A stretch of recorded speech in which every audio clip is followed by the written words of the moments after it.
Sometimes the people freezing outside are not homeless. They are simply forgotten. Snow fell heavily across downtown Chicago in thick white waves that erased traffic lights, buried sidewalks, and softened the entire city beneath a cold silence that felt almost unreal. Wind pushed snow against neon diner windows hard enough to rattle the glass while headlights crawled through the storm like fading ghosts disappearing block by block into the night. Most people had already given up trying to drive anywhere.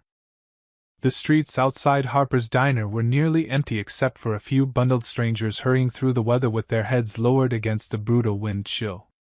Inside the diner, however, warmth glowed softly beneath old amber lights and the constant hum of heaters working harder than usual.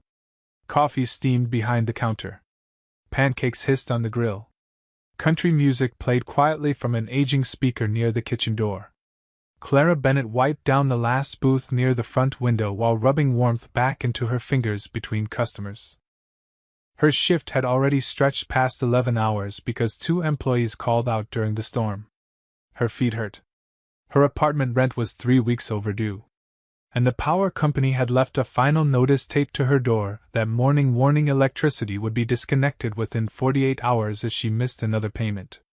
Still, Clara kept smiling politely every time she refilled coffee cups for exhausted truck drivers and half-frozen commuters escaping the storm for 15 minutes of warmth. That was survival in Chicago during winter. Everyone kept moving because stopping felt dangerous. "You should head home before the roads close completely," the cook shouted from the kitchen. Clara glanced toward the snow hammering the diner windows. "I am waiting for the buses to start moving again." The cook laughed tiredly. "At this rate, spring will arrive first." Clara smiled faintly but said nothing. Outside, snow swirled violently beneath the flickering neon diner sign while wind pushed icy powder across abandoned parking meters and buried parked cars deeper by the minute. Then Clara noticed her. An elderly woman standing alone across the street beside a bus stop nearly hidden beneath snowdrifts. She wore a long gray coat dusted white across the shoulders and held one gloved hand against the metal bench for balance while the storm pushed hard against her thin frame. Cars passed without slowing. No bus arrived. No one stopped. Clara watched the woman for several seconds too long. Something about the image unsettled her deeply. Not because the woman looked helpless. Because she looked dignified while suffering quietly. That somehow felt worse. The elderly woman remained there while snow collected slowly along the edges of her coat. Wind lifted strands of silver hair loose from beneath her knit hat.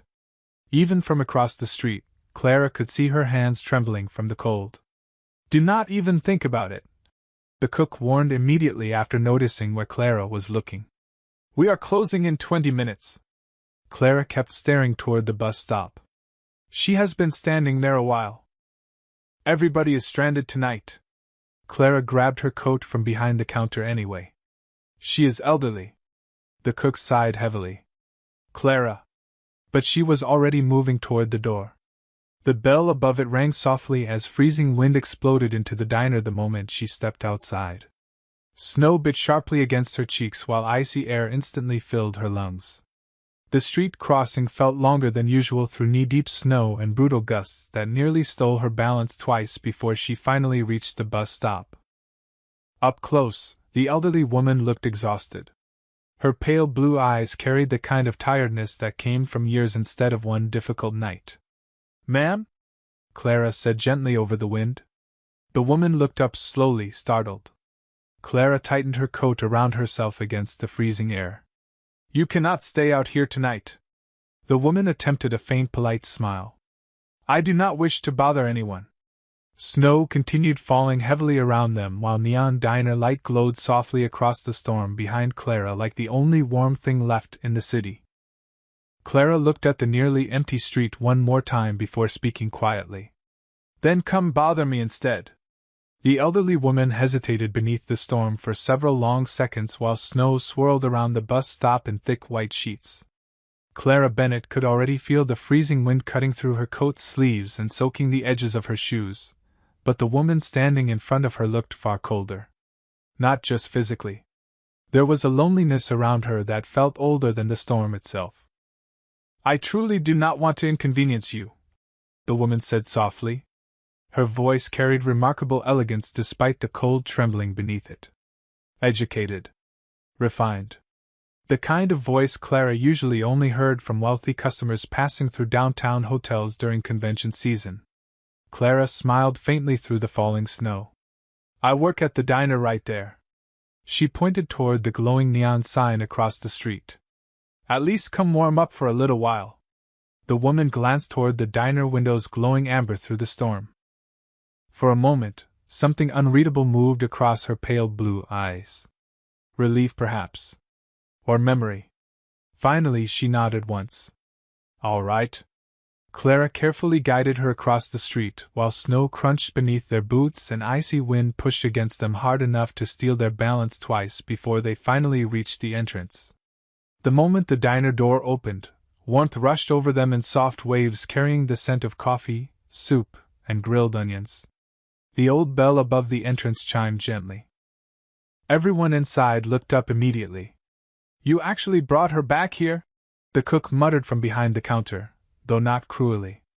Just surprised. Clara ignored him and guided the woman toward the booth closest to the heater near the front windows. Snow melted slowly from the shoulders of the gray coat, while Clara hurried to grab extra napkins and a clean towel from behind the counter. Here, she said softly, handing over the towel. Thank you, dear. The woman removed her gloves carefully, revealing elegant hands marked gently by age but clearly once accustomed to finer things than Chicago bus stops during blizzards. Clara noticed details automatically. The subtle stitching on the coat. The quality of the leather handbag resting beside her. A silver bracelet, almost hidden beneath her sleeve. Expensive once. Perhaps still. But worn without needing attention. Can I get you something hot? Clara asked. Tea would be lovely. Clara smiled. I make terrible tea. That surprised a soft laugh out of the woman for the first time. Then perhaps coffee. That I can manage. Clara disappeared briefly behind the counter while the cook shook his head. You know we are closing soon. Clara poured fresh coffee into a thick ceramic mug anyway. She would have frozen out there. The cook sighed heavily but said nothing else. When Clara returned to the booth, she also carried a bowl of chicken soup and half a grilled cheese sandwich wrapped in parchment paper. The woman looked startled. Oh no, I did not order food. Clara slid the plate gently across the table. Neither did I. Outside, snow continued swallowing the city beneath white silence while the diner windows fogged softly from the heat inside. The elderly woman wrapped both hands carefully around the coffee mug as steam curled upward between them. Clara noticed her fingers trembling less already. You are very kind, the woman said quietly after a moment. Clara shrugged lightly. People helped my grandmother during storms when I was little. The woman studied her with quiet interest. And you remembered. Clara sat briefly across from her while waiting for another customer to ask for a refill. Most people do not forget kindness, she said softly. They just stop expecting it. The woman looked down into her coffee for several seconds after that. Something emotional moved behind her expression too quickly for Clara to fully understand. Then she glanced around the diner slowly. Old vinyl booths. Neon reflections against snow-covered windows. The tired cook wiping down the grill. The exhausted waitress spending her last hour of energy helping a stranger for no reason at all. My son used to believe that, the woman murmured almost to herself. Clara tilted her head slightly. Believe what? The woman lifted her eyes again. Sadness rested quietly inside them now. That kindness still existed when nobody was watching. The diner grew quieter as midnight approached. Outside, Chicago disappeared deeper beneath the storm while snow buried parked cars almost to their tires and wind rattled the neon sign hanging above the entrance.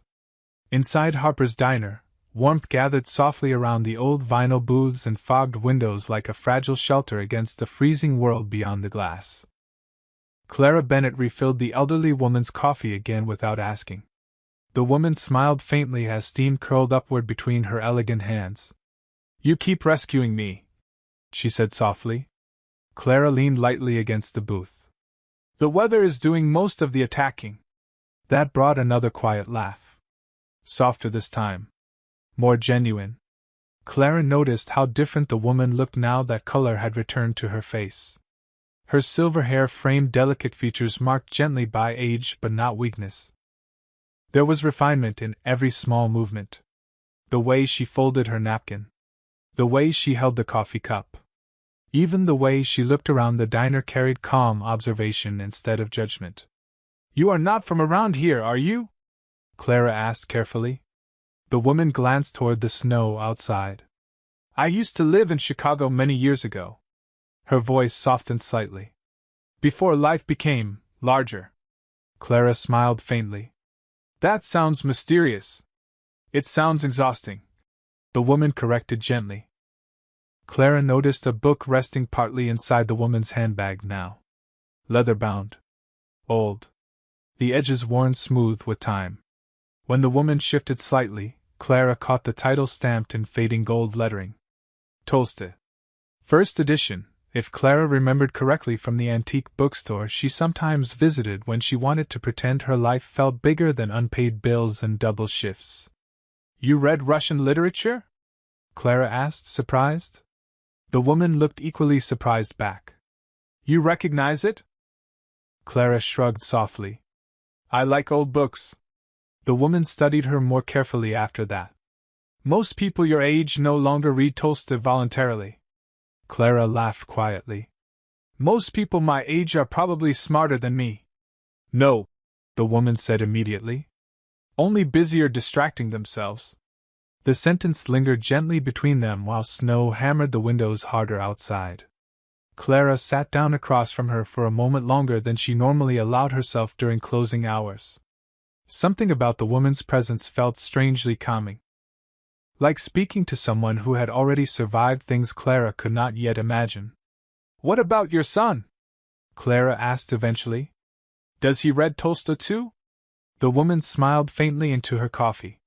"When he was younger, yes." Her eyes lowered slightly afterward. "Before business taught him to read spreadsheets instead of people." Clara noticed the sadness immediately.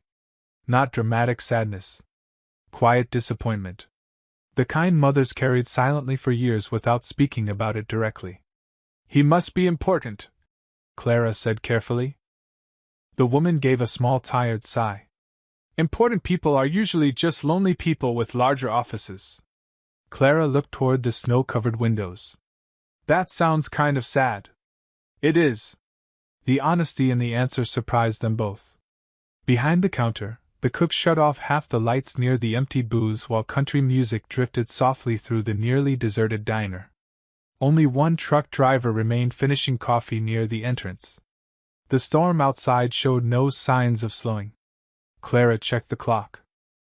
Nearly 1 in the morning. "Do you have somewhere safe to go once the road's clear?" she asked gently. The woman hesitated just long enough for Clara to notice.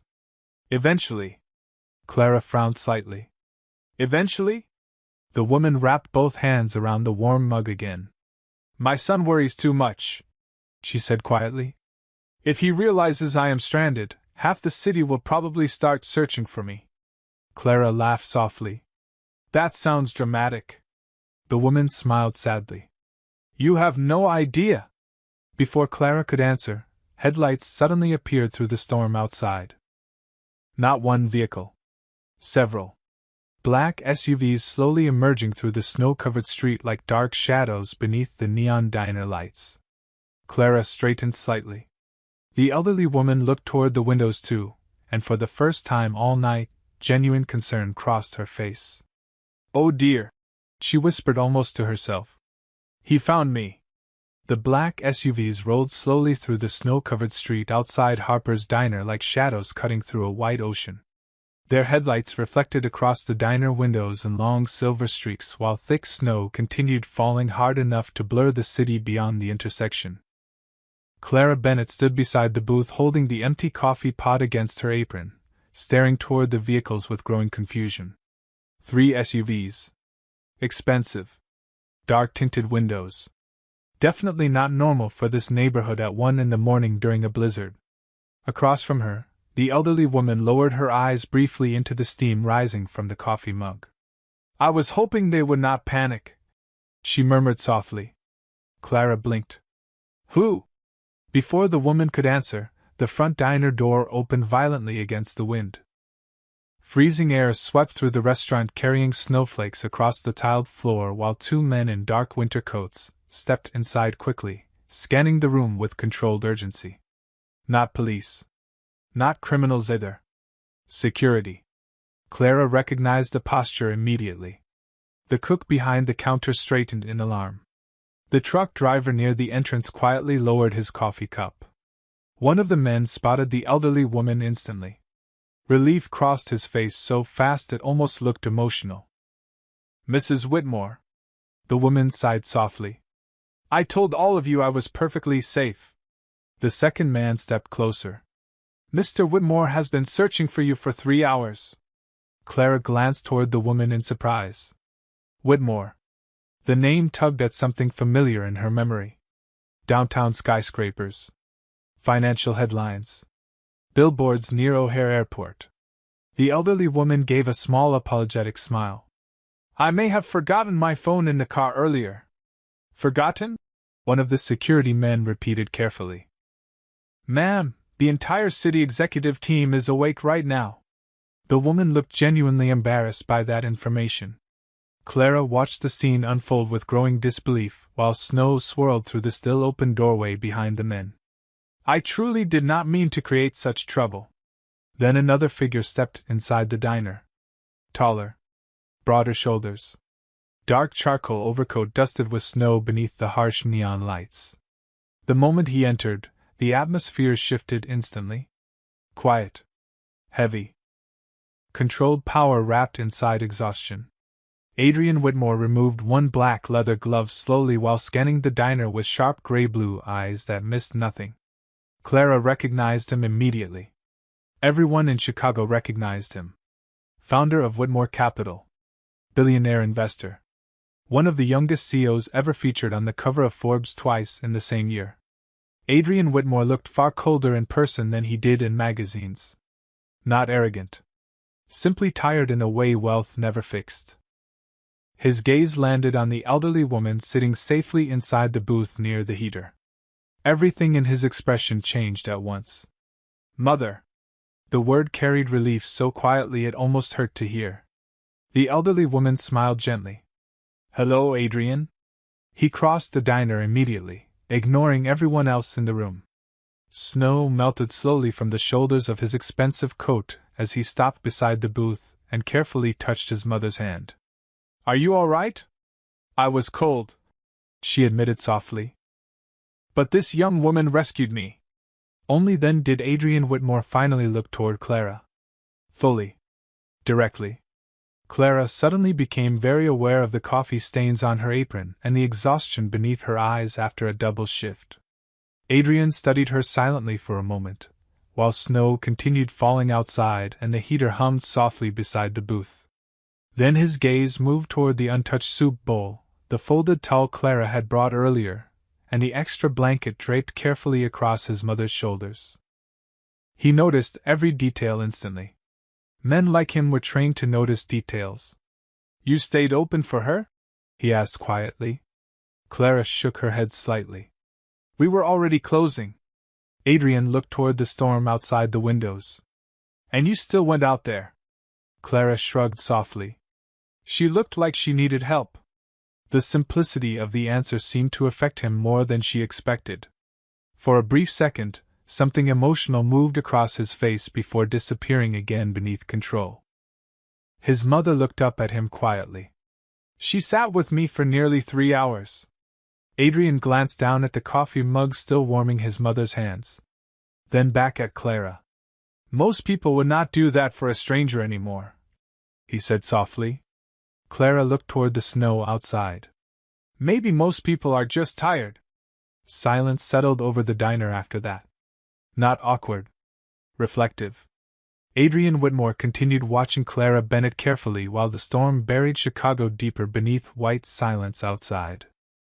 And for the first time in a very long time, something inside the billionaire's guarded expression looked dangerously close to hope. The diner remained completely silent for several seconds after Adrian Whitmore spoke. Even the cook behind the counter stopped pretending to wipe down the grill. Snow continued hammering the windows outside while warm yellow light reflected softly against the falling white storm, trapping everyone inside Harper's diner together in a strange moment that no longer felt ordinary.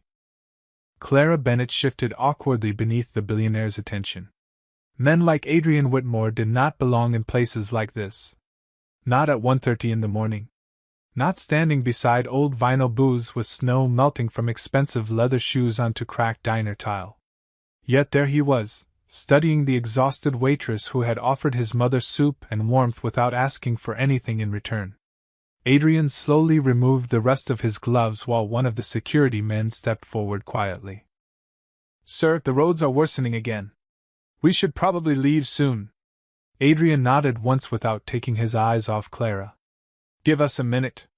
The security team immediately backed away toward the entrance. Clara noticed how naturally everyone obeyed him. Not because he raised his voice. Because he never needed to.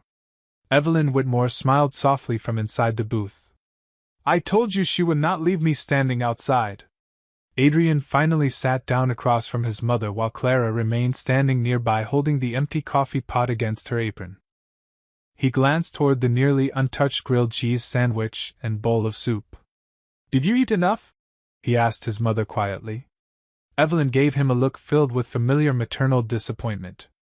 "Adrian," he sighed softly, "I am asking because you skipped dinner again yesterday."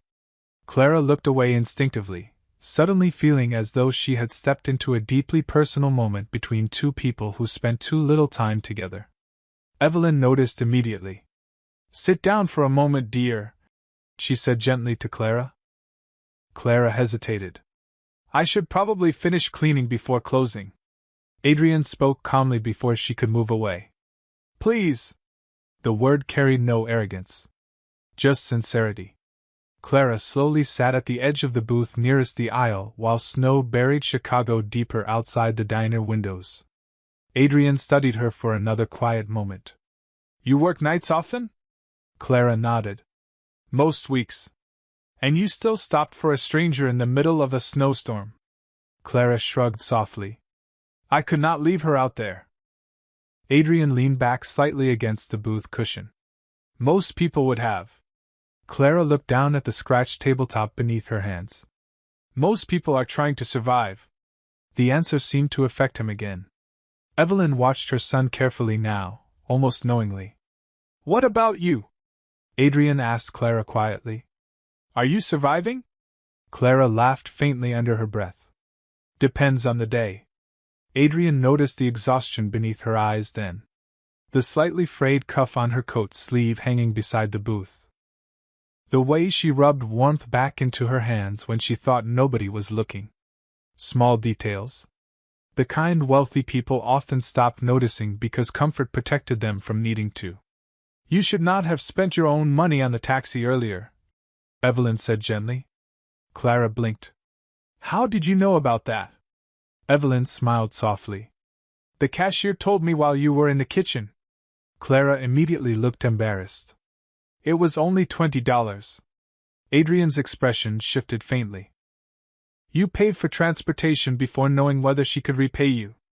Clara looked confused by the question. "She was freezing." Silence settled again. Adrian lowered his eyes briefly toward the coffee steaming between his hands now. Outside, wind pushed snow violently across the dark street, while the diner heater hummed softly beside the booth.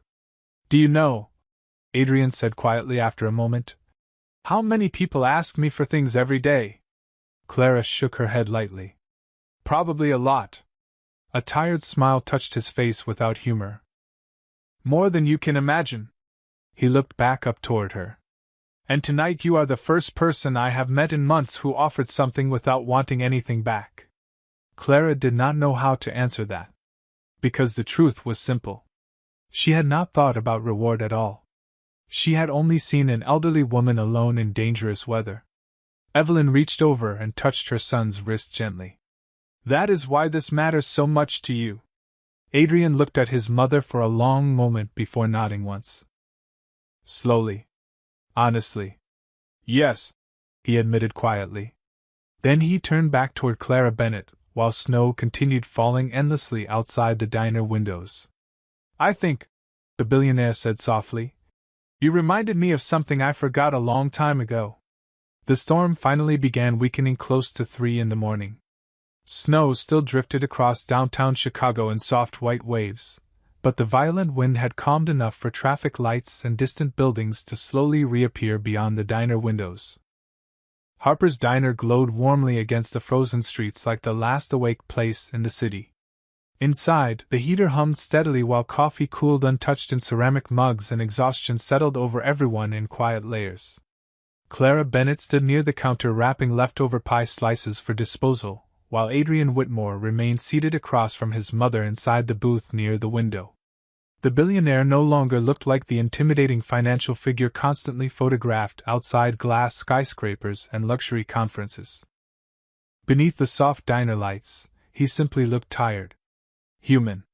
Evelyn Whitmore noticed it too. You should sleep occasionally, she said gently while adjusting the gray coat folded beside her. Adrian gave a faint tired smile. That sounds suspiciously like criticism. It is definitely criticism. Clara tried not to smile while sealing another plastic container. The cook behind the counter finally shut off the grill and grabbed his coat. I am heading out before the roads freeze again, he announced. Clara nodded. Drive carefully. He paused near the entrance before looking toward Adrian and Evelyn with obvious uncertainty. Nice meeting all of you. Evelyn smiled warmly. Thank you for the soup. The cook blinked as though still struggling to process how his tiny diner suddenly contained one of the richest men in Illinois. Then he disappeared into the snow-covered night outside. Silence returned gently afterward. Adrian glanced toward Clara again. What time does your shift usually end? Midnight. Adrian looked toward the wall clock showing nearly 3:15 in the morning. And you stayed because of my mother? Clara shrugged lightly. I could not exactly throw her back into a blizzard. Evelyn laughed softly into her coffee cup again. Adrian watched Clara carefully.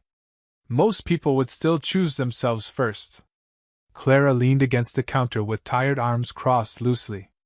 Most people are exhausted. She looked toward the storm outside. When life gets hard long enough, people stop seeing strangers as human. They start seeing them as delays. The sentence settled heavily across the quiet diner. Adrian lowered his eyes briefly as though the words landed somewhere uncomfortably familiar inside him. Evelyn studied her son for a moment before speaking softly. Your father used to say something similar. Adrian looked up slowly. I remember.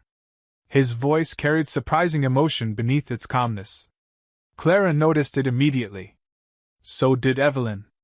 He said wealth becomes dangerous the moment it convinces you inconvenience is the same thing as suffering. Evelyn murmured. Adrian leaned back quietly against the booth. Snow drifted slowly past the windows behind him, while distant plows scraped against frozen streets somewhere deeper in the city. He also worked 80 hours a week, Adrian said with a faint smile. Yes, Evelyn replied gently. But he still stopped to help people. Silence again. Not uncomfortable. Reflective. Clara gathered empty mugs from nearby tables while trying not to think about the overdue electricity bill waiting at home or the landlord voicemail she had ignored all afternoon. She was simply too tired tonight to carry every problem at once. Adrian noticed the way she rubbed her wrist absent-mindedly while lifting the heavy trays. How many jobs do you work? He asked suddenly. Clara looked surprised. 2. And you still found time to sit with a stranger for 3 hours. Clara set the dishes carefully into the sink before answering. Loneliness gets heavier during storms. Adrian stared at her for several seconds after that. Then he slowly reached into the inside pocket of his coat and removed a simple white business card. No flashy gold lettering. Just a name and number embossed cleanly against thick paper stock. He placed it gently on the table between them. Come see me tomorrow. Clara immediately shook her head. You do not have to do that. I know. His voice remained calm. This is not charity. Clara hesitated. Then what is it? Adrian looked around the nearly empty diner one final time. The warm lights. The scratched booths. The exhausted waitress who still believed strangers deserved kindness even while her own life quietly struggled beneath unpaid bills and sleepless nights. Then he answered softly. I think people like you are rare. Evelyn smiled faintly beside him.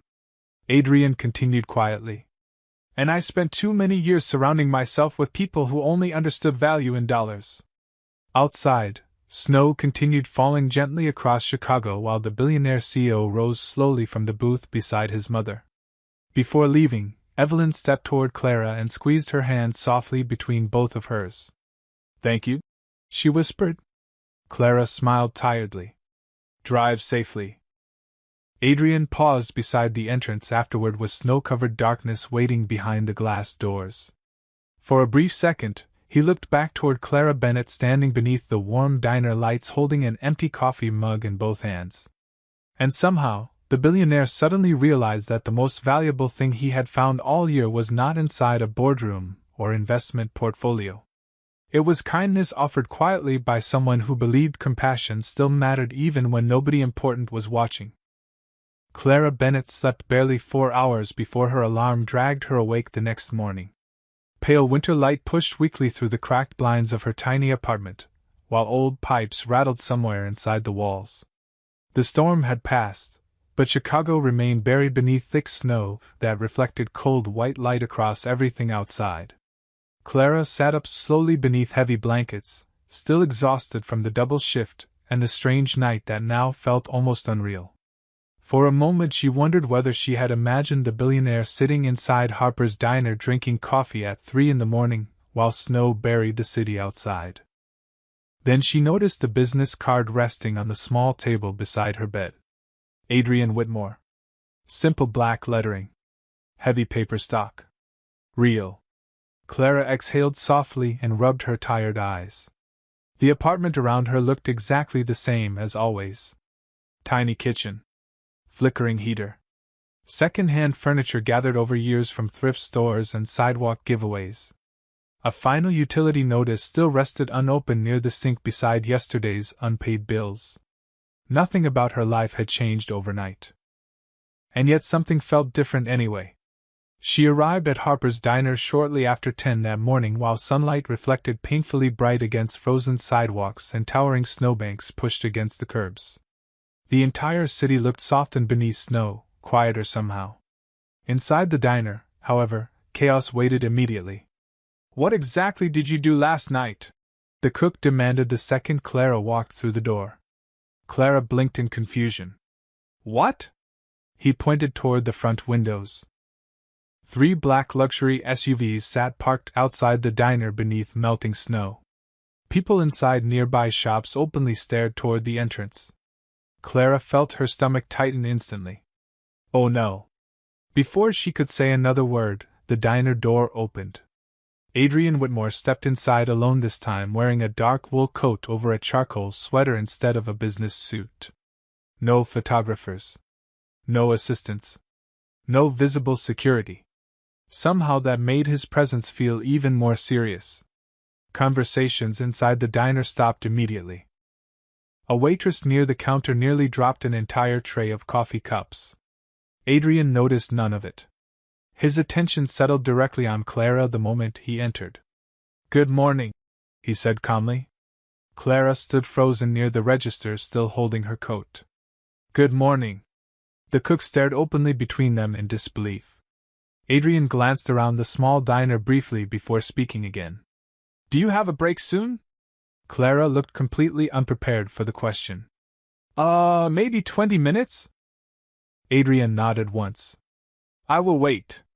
Then he simply walked toward the same booth near the window where his mother had sat the night before and quietly ordered black coffee like an ordinary customer. The entire diner continued staring at him anyway. Clara spent the next 20 minutes trying unsuccessfully to focus on work while customers whispered constantly about the billionaire sitting near the front windows beneath soft winter sunlight. Her hands shook slightly every time she refilled coffee now. Finally, the cook shoved her gently toward the booth. "Go," he muttered, "before everyone in this diner explodes from curiosity." Clara approached carefully while Adrian looked out toward the snow-covered street beyond the glass. Up close, he appeared even more exhausted in daylight. Not physically. Emotionally. Like a man carrying too many years without rest.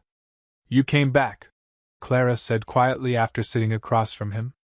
Adrian looked toward her calmly. "I said I would." The waitress arrived nervously with fresh coffee before disappearing again almost immediately. Adrian waited until they were alone before speaking. "My mother talked about you all morning." Clara looked surprised by that. A faint smile touched Adrian's expression. "She likes very few people immediately." Clara laughed softly under her breath. "I feel honored." Adrian studied her carefully over the rim of the coffee cup. "You should." The answer sounded so sincere it caught her off guard. Snow drifted softly outside while sunlight reflected against icy sidewalks and passing cars. Harper's diner remained noisy around them, but the booth near the window suddenly felt strangely separate from everything else. Adrian rested both hands around the warm ceramic mug before speaking again. "I meant what I said last night." Clara tilted her head slightly. "About what?" His gray-blue eyes settled steadily on hers.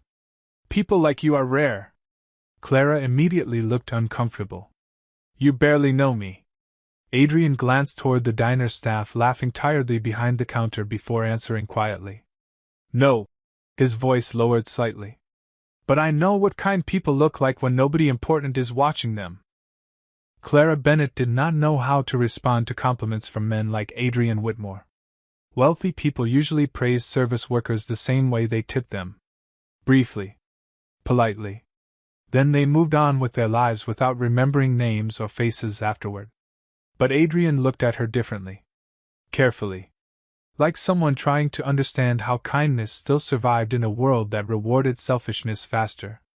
Outside Harper's diner, snow continued melting slowly beneath pale winter sunlight, while dirty slush gathered along curbs and exhausted snowplows crawled through downtown Chicago.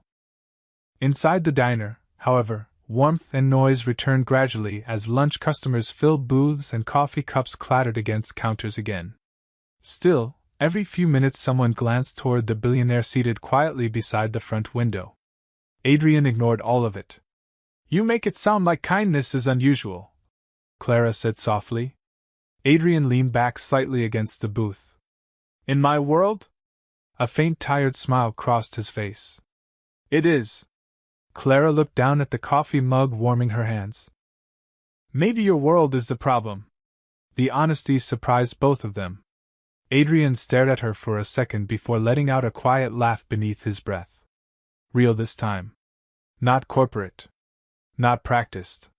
"That," he admitted softly, "is probably true." Clara noticed then how different he looked when he laughed. Younger somehow.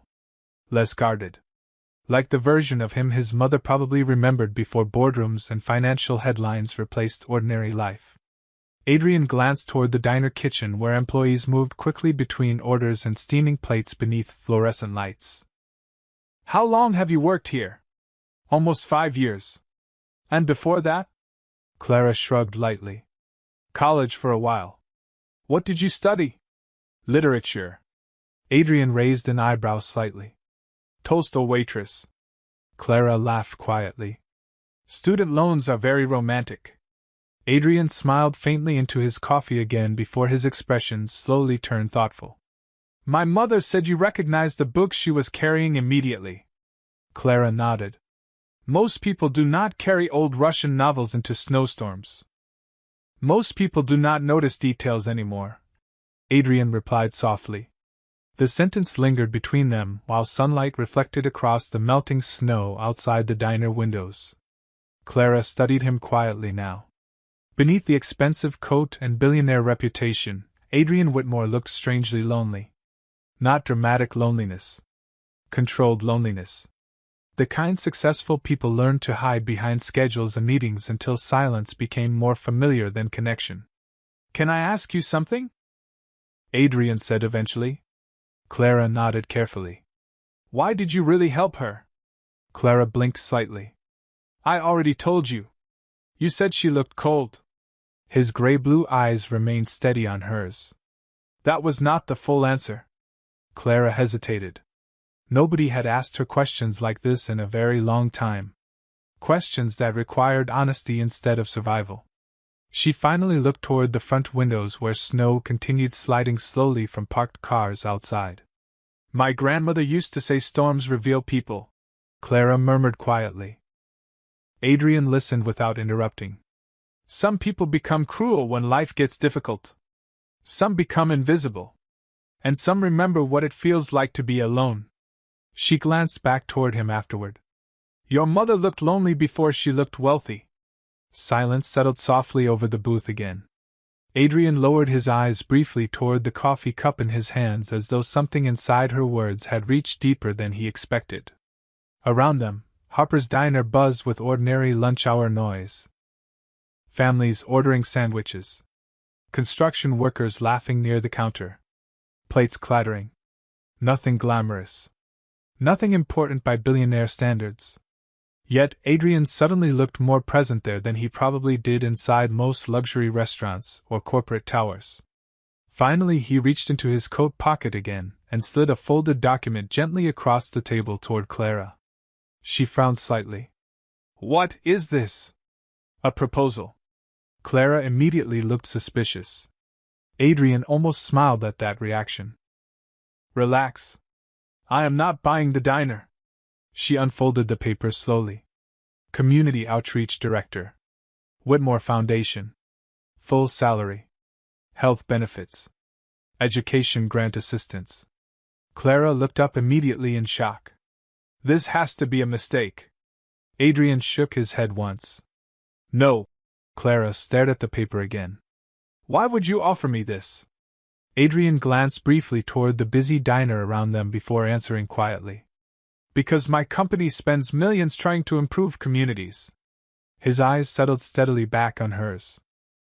And last night you accomplished more with one bowl of soup and 3 hours of your time than most executives accomplish with entire conferences. Clara did not speak. She simply stared at him, while winter sunlight reflected softly through the diner windows between them. Then Adrian Whitmore said the one thing she never expected a billionaire to understand. People do not only need money when they are suffering, he said quietly. Sometimes they just need someone willing to stay. 3 weeks later, the last traces of the snowstorm had disappeared from Chicago.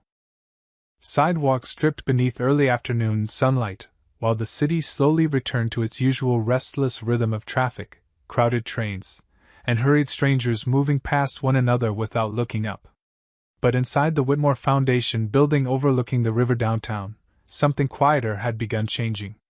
Clara Bennett stood near the large office windows holding a cup of coffee between both hands while sunlight reflected against the glass towers outside. The office around her still felt unreal sometimes. Warm lighting. Shelves filled with community outreach proposals. Meetings about shelters, food programs, elderly care initiatives, and education grants instead of dinner orders and coffee refills. Her life had not transformed overnight into fantasy. She still worried too much. Still checked prices at grocery stores automatically. Still apologized before speaking during executive meetings even though nobody expected her to anymore. But for the first time in years, survival no longer consumed every thought inside her mind. Behind her, soft laughter echoed through the hallway. Evelyn Whitmore walked into the office carrying a small paper bag from a bakery downstairs while Adrian followed several steps behind holding 2 folders against his coat. Clara smiled immediately. You brought pastries again. Evelyn looked delighted with herself. A foundation dedicated to helping people should absolutely include cinnamon rolls. Adrian sighed quietly. She ignored 3 security guards to buy those herself. Security guards cannot pick proper pastries, Evelyn replied calmly. Clara laughed softly while Adrian placed the folders down on the conference table beside her. He looked different lately. Lighter somehow. The permanent tension that once lived around his eyes had softened over the past weeks. Employees noticed it too. Meetings ended earlier now. He listened more. Spoke slower. Even the staff inside Whitmore Capital whispered privately that the billionaire CEO seemed less interested in intimidating people than before. Evelyn opened the bakery bag carefully while watching both of them with quiet satisfaction. "You know," she said softly, "this building feels warmer lately." Adrian raised an eyebrow slightly. "That is because you keep adjusting the thermostat." "No," Evelyn corrected gently while handing Clara a pastry. "Because people are finally speaking to one another instead of performing for one another."